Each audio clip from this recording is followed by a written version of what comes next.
Je m'appelle Emma.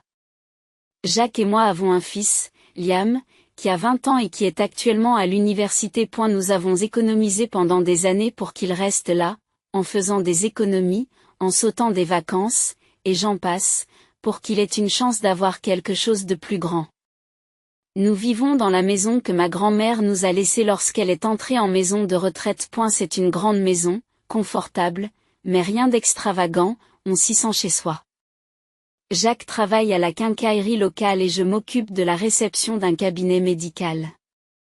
Nous nous contentons d'une vie sans fioritures, et cela nous convient parfaitement. C'était un jeudi après-midi, le fils pendait juste ce qu'il fallait, on pensait à se lever plus tôt que prévu. Mais le téléphone de Jacques a sonné, coupant court à toute idée de week-end anticipé. J'étais en train de couper des carottes, concentré à moitié sur le dîner et à moitié sur une liste de factures à payer, quand je l'ai entendu répondre. Bonjour. Maman. Ralentis, qu'est-ce qui ne va pas? Son visage est devenu blanc pendant qu'il écoutait. J'ai arrêté ce que je faisais, serviette à la main, le regardant marcher. Il a mis fin à l'appel, l'air ébranlé. C'était mon père. Il a dit, s'enfonçant dans le canapé comme si ses cordes avaient été coupées. Leur entreprise s'est effondrée. Ils ont fait faillite. Ils ont tout perdu, même la maison. Mon cœur s'est effondré. Oh, Jacques, c'est terrible. Qu'est-ce qu'ils ont l'intention de faire? Ils veulent rester avec nous. Juste un peu, ont-ils dit, le temps de trouver une solution. J'ai hésité, pensant à notre budget déjà serré, à l'ordre tranquille de notre vie qui était sur le point d'être bouleversée.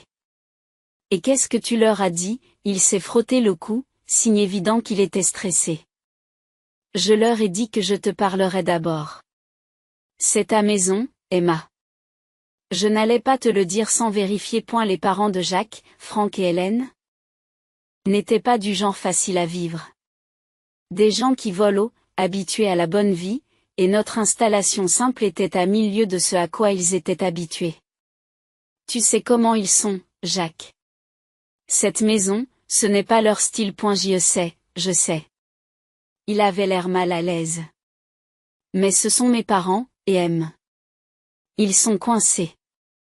En pensant à toutes les fois où ils nous ont rendu visite, ils ont levé le nez sur notre mode de vie modeste.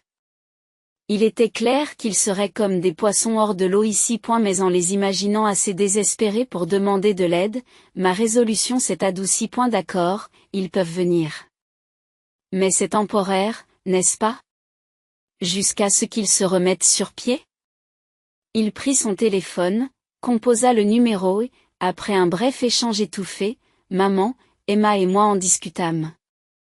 Tu peux rester ici un moment. Mais jusqu'à ce que tu trouves un endroit, d'accord? Nous ne tenons pas un hôtel. Je n'ai pas pu entendre ce qui s'est dit à l'autre bout du fil, mais le oui, maman, c'est clair de Jacques m'a donné l'essentiel. Il a raccroché et a expiré longuement. Ils sont reconnaissants, et aiment. Ils seront là la semaine prochaine. Et la semaine dernière, Jacques a dit à ses parents qu'ils pouvaient rester un peu avec nous. Et aujourd'hui, ils ont emménagé. J'ai regardé depuis le porche 2 énormes camions rouler dans notre allée, et je vous jure que mon cœur s'est serré. Jacques était là, à diriger la circulation comme un gardien de parking, essayant de garder le sourire. Franck a été le premier à sortir de la voiture, un grand sourire aux lèvres, tapant dans le dos de Jacques si fort qu'on aurait pu croire qu'il avait gagné à la loterie et qu'il ne venait pas d'emménager dans la maison de son fils. Emma, ma chérie. Hélène s'est approchée de moi, toute parfumée et pleine d'entrain, et m'a déposé sur la joue un baiser qui ressemblait plus à un fer rouge. Tu es un ange de nous laisser envahir comme ça. J'ai forcé un sourire. Les yeux rivés sur la montagne d'affaires qu'ils étaient en train de décharger. Ce n'est pas un problème, Hélène.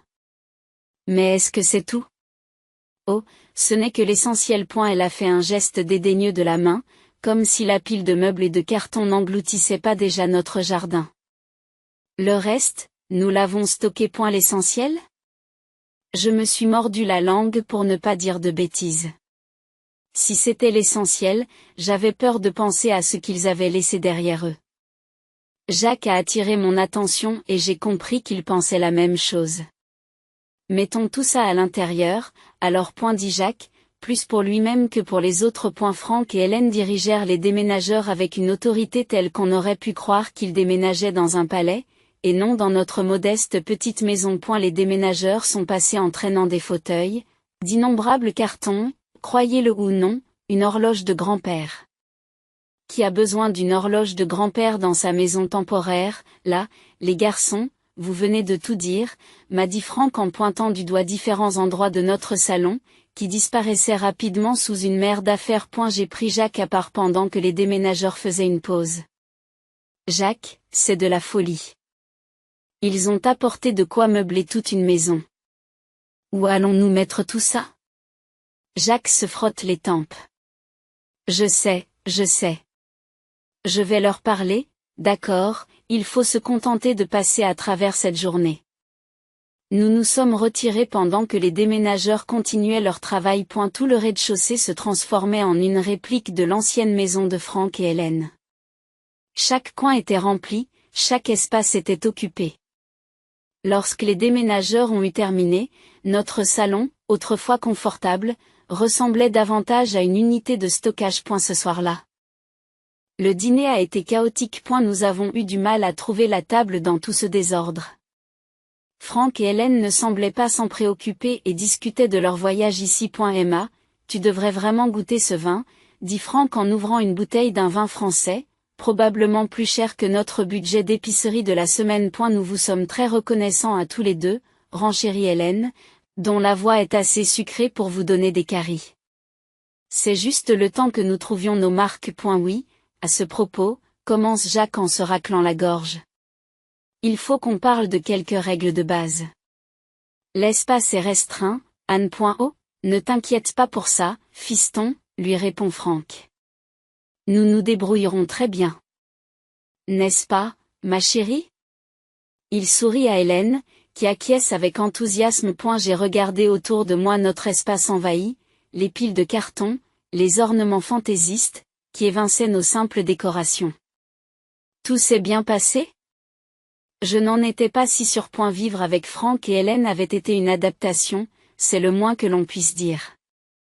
Quelques jours s'étaient écoulés depuis qu'ils avaient emménagé, et alors que je pensais que nous nous étions installés dans une certaine routine, la cuisine était devenue le nouveau champ de bataille. C'était un mardi soir, et je préparais le dîner comme d'habitude. Quelque chose de simple et de copieux, des spaghettis avec une sauce tomate maison. J'étais en train de remuer la marmite quand Hélène est entrée dans la cuisine, le nez froncé comme si elle venait de pénétrer dans une grange. C'est quoi cette odeur? Demanda-t-elle, le ton dégoulinant de dédain. C'est le dîner, ai-je répondu en gardant ma voix aussi stable que possible. Soirée spaghetti. Des spaghettis? Elle se moque en regardant par-dessus mon épaule. Où est la viande? Les herbes fraîches? C'est ça que tu nous donnes à manger, Jacques, qui a entendu l'agitation. Entrant se séchant les mains sur un torchon. Quel est le problème?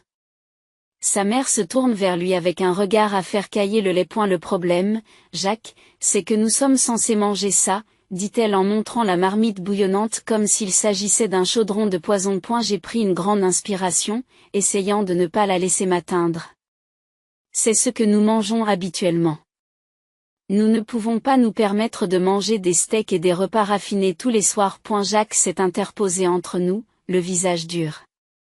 Maman, c'est la maison d'Emma et c'est ce que nous mangeons. Si vous voulez autre chose, vous pouvez vous faire à manger. Oh, nous le ferons, rétorque Hélène, les yeux plissés. Et nous attendons de vous que vous nous fournissiez les provisions dont nous avons besoin. Nous n'avons pas l'habitude de vivre ainsi. Franck, qui était resté silencieux jusqu'à ce moment-là, intervient, la voix tonitruante. Alors peut-être devriez-vous réévaluer votre budget, jeune fille. Nous ne sommes pas des animaux qui se nourrissent de restes. La mâchoire de Jacques se crispe. Papa, ça suffit. Nous faisons de notre mieux. Et la tension règne dans la rangée, les épaules de chacun sont rentrées dans les oreilles. Finalement, Hélène souffle. C'est bon. Demain, Nous vous donnerons une liste de ce que nous mangeons.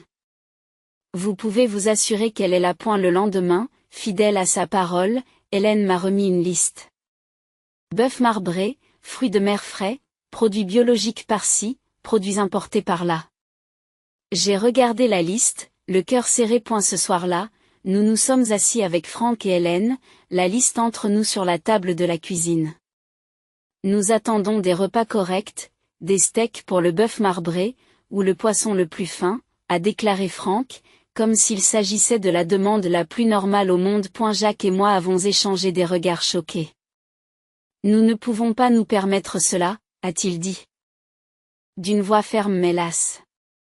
Ce n'est tout simplement pas dans notre budget. Leur réponse a été rapide et sévère. Vous êtes paresseux, tous les deux. S'emporte Hélène. Vous n'êtes même pas capable de fournir un repas décent. Finalement, me sentant acculée, j'ai cédé à leurs exigences. J'ai commencé à n'acheter que des produits de la plus haute qualité pour eux, tandis que Jacques et moi nous sommes contentés de la restauration rapide, par souci d'économie. Un mois plus tard, j'ai fait les comptes et mon cœur s'est presque arrêté. Nos dépenses alimentaires avaient doublé. Pour couronner le tout, les luxueux bains quotidiens d'Hélène avaient fait grimper notre facture d'eau en flèche. Le dîner était devenu un champ de bataille, mais ce soir, c'était différent. Franck et Hélène étaient en train de se plonger dans des plats somptueux, ils avaient insisté pour acheter des steaks marbrés et du poisson importé. Pendant ce temps, Jacques et moi étions assis en face d'eux, nos assiettes remplies des simples pâtes que nous pouvions nous permettre. La disparité n'était pas seulement dans nos assiettes, elle traçait chaque jour une ligne plus profonde entre nous. Alors qu'ils savouraient une nouvelle bouchée de leur repas onéreux, je n'ai pas pu me retenir plus longtemps. Il faut que ça s'arrête, ai-je dit, les mots lourds dans l'air. Hélène a levé les yeux, sa fourchette à mi-chemin de sa bouche. De quoi parles-tu maintenant? On ne peut pas continuer à vivre comme ça. Manger séparément, des repas différents, c'est ridicule. À partir de maintenant, tout le monde dans cette maison mange la même chose. Et on s'en tient à ce qu'on peut se permettre. Franck rit, d'un son rauque qui me tape sur les nerfs. Tu veux qu'on mange cette bouillie? Ce n'est pas de la bouillie, c'est un dîner. C'est ce qu'on mange. J'ai répliqué, ma patience s'épuisant. Le rire a disparu du visage de Franck, remplacé par une mine renfrognée. Hélène a repris la parole. Le ton vif et accusateur. Comment peux-tu être aussi gourmand et paresseux? Ce n'est pas si difficile de faire de la bonne cuisine. Ils se tournent tous les deux vers Jacques, l'expression pleine d'attente. Tu vas la laisser nous parler comme ça? Dans ta propre maison? C'est la goutte d'eau qui fait déborder le vase. La main de Jacques s'abattit sur la table, faisant sauter les assiettes. Tout d'abord, c'est la maison d'Emma. Et tu la traiteras avec respect. L'impact de ces mots fut très fort. Les yeux d'Hélène se remplissent de larmes, sa voix tremble. Je ne m'attendais pas à ce que tu lèves la voix sur moi, ta propre mère. Et la colère de Franck éclate et il se lève, pointant un doigt accusateur sur Jacques. Regarde-toi, tu as le bec dans l'eau et tu danses sur son air. C'est ce que tu es devenu? J'ai tenu bon, même si mon cœur battait la chamade. Ça suffit. Cette conversation est terminée. À partir d'aujourd'hui, plus de steak ou de poisson hors de prix. Nous mangeons tous la même chose. Leur regard aurait pu figer la salle. Pendant un instant, personne ne bouge. Puis, sans un mot, Franck et Hélène se sont écartés de la table et sont partis. Jacques et moi sommes retournés nous asseoir, le silence pesant entre nous. Il m'a pris la main et l'a serrée fort. Je suis désolée d'en arriver là. Moi aussi. Je répondis, sentant le poids de la soirée s'installer autour de nous. Mais c'est la bonne chose à faire. Nous ne pouvons pas vivre comme ça. Après la grosse explosion du dîner, les choses se sont calmées, mais seulement en apparence. Franck et Hélène étaient plus calmes, certes, mais il y avait dans leur silence une légèreté qui me mettait sur les nerfs. J'avais le sentiment qu'ils n'allaient pas accepter les nouvelles règles de la maison sans broncher, et j'avais raison. Cela a commencé subtilement. Quelques jours plus tard, J'étais en train de faire le ménage après un déjeuner de sandwich quand on a sonné à la porte. Je me suis essuyé les mains sur une serviette et je me suis dirigé vers la porte d'entrée, m'attendant à recevoir un colis ou un voisin. Mais lorsque je l'ai ouverte, un livreur se tenait là, tenant un grand sac aromatique provenant d'un restaurant haut de gamme de la ville. Livraison pour Emma, a-t-il dit en jetant un coup d'œil à son presse-papier. Je suis resté perplexe. Il doit y avoir une erreur. Ce n'est pas moi qui l'ai commandé. À ce moment-là, Hélène est apparue derrière moi, le sourire un peu trop large. Oh, j'ai pris la liberté de commander pour nous. J'ai pensé que nous méritions un bon repas après tous les malaises récents. Je fronce les sourcils et prends le sac avec hésitation. Hélène, nous en avons parlé. Nous réduisons nos dépenses. Elle a haussé les épaules, évitant de croiser mon regard. Je pensais que c'était à ta charge, ma chère. Je me suis trompée. Jacques est entré dans la cuisine et nous a entendus. Qu'est-ce qui se passe? Ta mère a décidé que nous méritions un déjeuner coûteux. Dis-je, le poids du sac dans mes mains se faisant soudain plus lourd.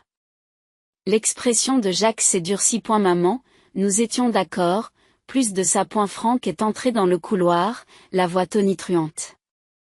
Qu'est-ce qu'un petit déjeuner peut bien faire?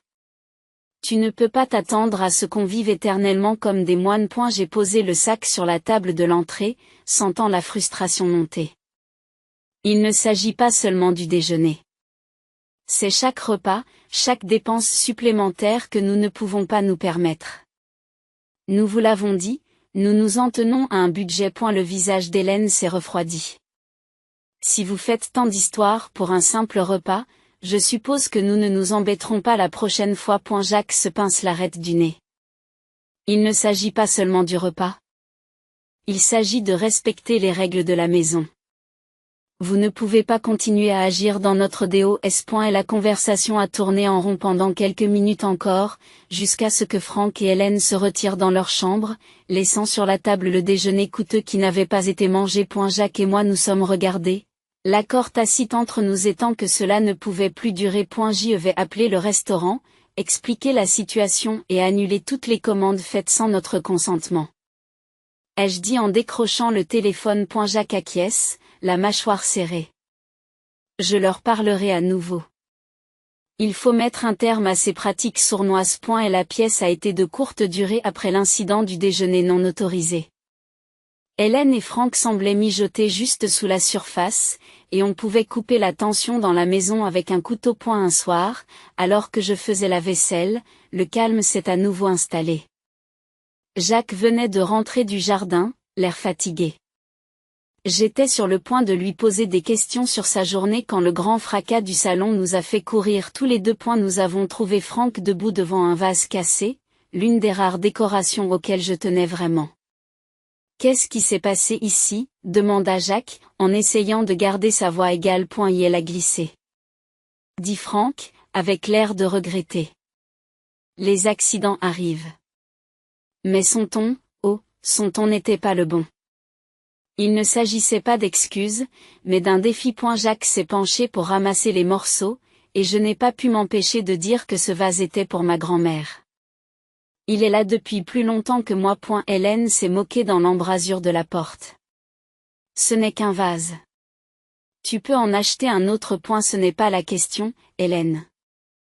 J'ai craqué, sentant ma frustration monter. La question, c'est le respect, un élément qui fait clairement défaut ici. Tu veux parler de respect? Rétorque Franck en haussant le ton. Et si on nous respectait? Nous traiter comme des citoyens de seconde zone dans cette maison. Jacques se lève, faisant face à son père. Tu vis ici grâce à notre bonne volonté, papa. Ne l'oublie pas, cela ne ressemble pas à de la bonne volonté. Hélène intervient à son tour, avec des mots tranchants. On a l'impression de ne pas être les bienvenus. Chaque jour, j'avais l'impression de marcher sur une corde raide avec Franck et Hélène dans notre maison, mais un soir, j'ai dépassé mon point de rupture. Nous étions assis autour de la table du dîner, le même endroit qui avait été le témoin d'innombrables disputes, quand Hélène a lâché avec désinvolture sa dernière bombe. Jacques, mon chéri, j'ai trouvé ce joli manteau aujourd'hui, et je pense que nous devrions l'acheter en utilisant le fonds pour l'université que tu as mis en place pour Liam. Dit-elle, comme si elle suggérait que nous changions de marque de café. Je m'étouffais avec mon eau, toussant en posant mon verre sur la table. Qu'est-ce que tu viens de dire? Je réussis à le dire, ma voix mêlant incrédulité et colère montante.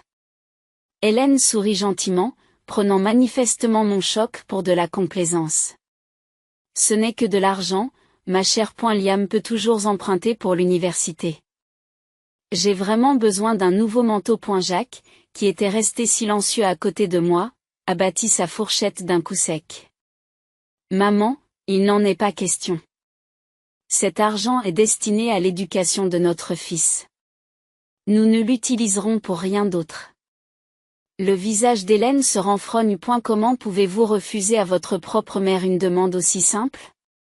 Ce n'est pas simple, et c'est définitif. J'ai craqué, sentant mes derniers patients s'évaporer. Franck a renchéri, sa voix s'élevant jusqu'au cri. Vous êtes tous les deux déraisonnables et cruels. Nous sommes votre famille. La menace vint ensuite, sa voix froide et calculée. Peut-être que la presse locale serait intéressée de savoir comment vous traitez votre famille. Et vos patrons, hein? Aimeraient-ils savoir? J'ai senti un mélange de fureur et de peur me tordre l'estomac, mais je savais que nous ne pouvions pas céder. Ça suffit. J'ai répliqué en me levant. Ce n'est pas comme ça qu'une famille se traite. Vous devez trouver un autre endroit où vivre. Ça ne marche pas. Hélène a fondu en larmes, jouant les victimes, tandis que Franck continuait à lancer des accusations et des menaces.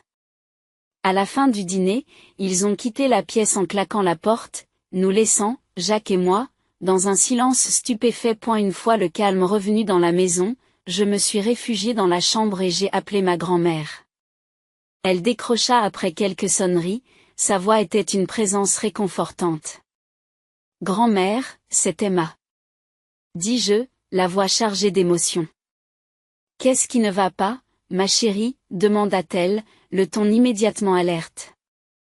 J'ai tout déballé, les demandes, les menaces, la situation impossible avec Hélène et Franck. Elle m'a écouté sans m'interrompre, ses ronronnements silencieux me rassurant régulièrement. Lorsque j'ai terminé, il y a eu une brève pause. Puis, d'un ton décidé, elle a dit, je viendrai habiter chez vous pendant quelques mois. Tu es sûre, grand-mère? Et la maison de retraite? J'en suis sûre. Il semble que tu aies besoin de moi là-bas, et je ne suis pas du genre à rester les bras croisés lorsque ma famille est en difficulté. Déclare-t-elle d'une voix ferme. Lorsque grand-mère est arrivée, c'est comme si une bouffée d'air frais avait balayé la maison. Elle était peut-être plus âgée et se déplaçait un peu plus lentement, mais son esprit était toujours aussi ardent. Franck et Hélène sont visiblement déconcertés par sa présence soudaine, leur malaise est évident. J'y resterai au rez-de-chaussée. Déclara fermement grand-mère dès qu'elle eut franchi la porte, sa valise la suivant comme un fidèle compagnon. J'imagine qu'il va falloir déplacer certaines choses. Franck tente de masquer son irritation par un sourire forcé. Bien sûr. Nous allons vous mettre à l'aise. N'est-ce pas, Hélène? Hélène acquiesça avec raideur, ses yeux se promenant autour d'elle, calculant probablement ce qu'ils auraient besoin de déplacer ou de cacher. Je n'ai pas pu m'empêcher de ressentir un élan de soulagement, enfin, quelqu'un les remettait à leur place. Dès que les déménageurs ont fini de réarranger les meubles pour faire de la place à grand-mère, elle a convoqué une réunion de famille dans le salon. Emma m'a beaucoup parlé de ce qui se passe ici et je ne suis pas contente. Elle commença, le ton sévère, coupant court à toute velléité de plaisanterie. Franck ouvrit la bouche pour protester, mais grand-mère leva la main, le faisant taire. Je n'ai pas fini. Cette maison est toujours la mienne, techniquement. Et si j'ai permis à Emma et Jacques de vivre ici sans payer de loyer, cela ne s'applique pas à vous non plus. Le sang se retira du visage d'Hélène. Vous voulez que nous payions un loyer? Elle bafouille. Oui, je le veux. 4 000 $ par mois. Déclare grand-mère sans embâche. C'est scandaleux. S'exclame Franck en se levant de sa chaise. On ne peut pas se permettre ça. Eh bien, vu le coût que vous avez accumulé ici, je dirais que vous pouvez vous permettre de réduire vos dépenses de luxe. La grand-mère réplique. Mais nous sommes une famille. Tante Hélène, la voix légèrement tremblante. La famille ne s'exploite pas les uns les autres, rétorque grand-mère. Puisque tu as profité d'un style de vie au-dessus de tes moyens aux frais de ma petite fille, je pense que ce n'est que justice. Franck et Hélène ne savent plus où donner de la tête et échangent des regards, comme s'ils cherchaient une échappatoire, mais n'en trouvaient pas. Encore une chose.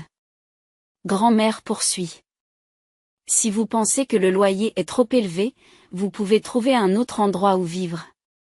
Ou, si vous décidez de rester, vous me fournirez une assistance quotidienne. J'ai besoin qu'on m'aide à me déplacer. Qu'on me prépare des repas et qu'on s'assure qu'on s'occupe de moi.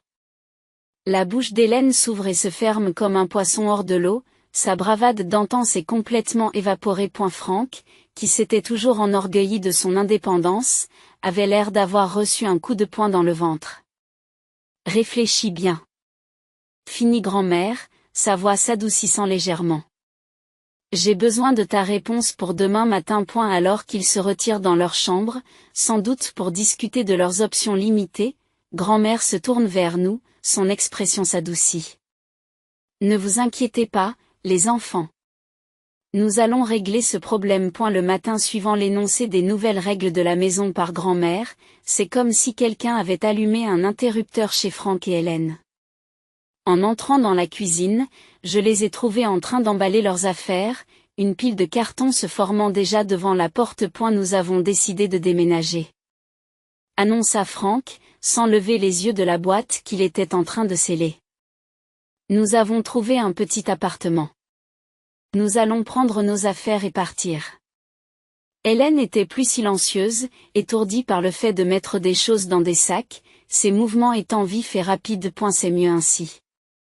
Elle marmonnait, presque pour elle-même, mais suffisamment fort pour que je l'entende. Le reste de la matinée s'est déroulé dans un flou d'activités. Les cartons et les meubles sont sortis par la porte. Jacques aidait, plus par sens du devoir qu'autre chose. En milieu d'après-midi, leur partie de la maison était étrangement vide, l'écho de leur départ flottant dans l'air. Une fois qu'ils sont partis, grand-mère, qui observait tranquillement la scène depuis son fauteuil, me jette un regard complice. Eh bien, c'est comme ça. Ils s'en sortiront.